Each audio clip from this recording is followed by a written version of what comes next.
कभी बीएसपी तो कभी कांग्रेस में कदावर लीडर के रूप में शामिल रहे नसीमुद्दीन सिद्दीकी अब सपा में शामिल होने जा रहे हैं। 15 फरवरी को अखिलेश यादव उन्हें पार्टी में ज्वाइन कराएंगे। उनके साथ कई और नेता सपा में शामिल होंगे। रिपोर्ट देखिए इस हवाले से। यूपी में 2027 असेंबली इंतखाबात की हलचल तेज हो गई है, साथ ही पार्टी बदलने का सिलसिला भी शुरू हो गया। 24 जनवरी को कांग्रेस से इस्तीफा देने वाले नसीमुद्दीन सिद्दीकी का अगला ठिकाना समाजवादी पार्टी में होगा। कांग्रेस का हाथ छोड़ने वाले नसीमुद्दीन सिद्दीकी अब साइकिल की सवारी करते नजर आएंगे। 15 फरवरी को महाशिवरात्रि के दिन सपा सदर अखिलेश यादव उन्हें पार्टी में शामिल कराएंगे।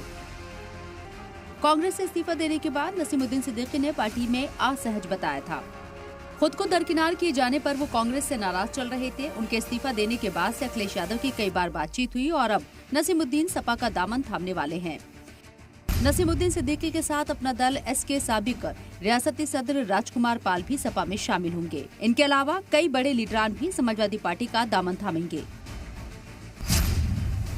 नसीमुद्दीन सिद्दीकी बीएसपी की सरकार में वजीर रह चुके हैं। बीएसपी छोड़ने के बाद वो कांग्रेस में शामिल हुए थे। अभी तक नसीमुद्दीन सिद्दीकी कांग्रेस के पश्चिम इलाके के सूबाई सदर के रूप में काम कर रहे थे। मुस्लिम चेहरे के तौर पर कांग्रेस में उन्हें देखा जा रहा था। माना जा रहा है कि मगरबी यूपी में मुस्लिमों के बीच खुद को मजबूत करने के लिए पार्टी ने नसीमुद्दीन सिद्दीकी पर दांव खेला है। हालांकि कांग्रेस के पास पश्चिमी यूपी में इमरान मसूद जैसा चेहरा है। हमारी विचारधारा जोड़ने की है और कोई भी परिवार में आता है और हमारी जो पीडीए की जो लड़ाई है उसको लड़ना चाहता है, उसका स्वागत है। हमारे लिए जो महत्वपूर्ण लड़ाई है वो है सामाजिक न्याय, जाति जनगणना और पीडीए की लड़ाई।